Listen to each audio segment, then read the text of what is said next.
ride macam ni best. Yes, InsyaAllah. Tapi kena santai, dia tak boleh rushing ride macam ni. Okey. Dia kena layan je. Layan corner sikit, tarik sikit, layan. Tarik sikit, lepas sikit. Lepas sikit. Bend sikit kan. Oh, ada bend juga? Bending je kenal, bending. Oh, okey. Ni macam you nak ajak I bawa motor je ni. Alamak. Oh, corner dia pendek-pendek je. Okey lah. Belum lagi. Dia ada juga corner dia yang pendek-pendek ada.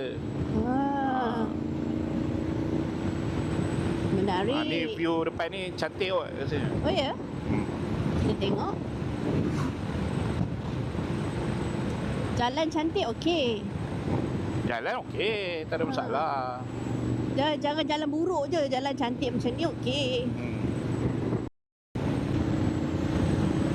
Oh.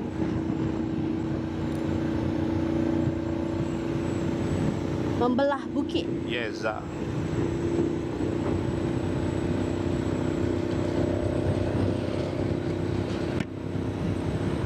naik pagi lagi sedap ni. Sejuk. Sejuk. Oh, ada jalan bercabang. Cabang 2.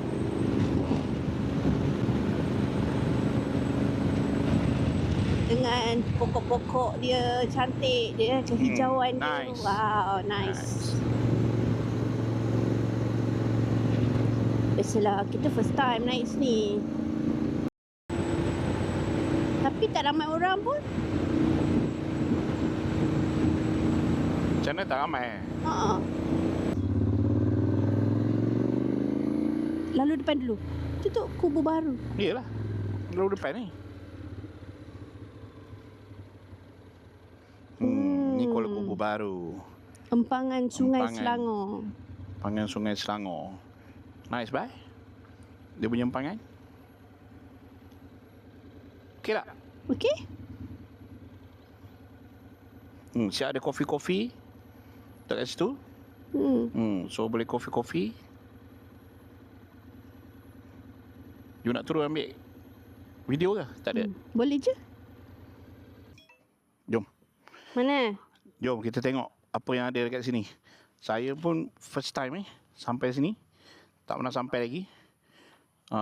Dia maknanya daripada Kuala Kubu tu nak naik ke apa Fraser tu, belah kiri tu macam ada viewpoint lah.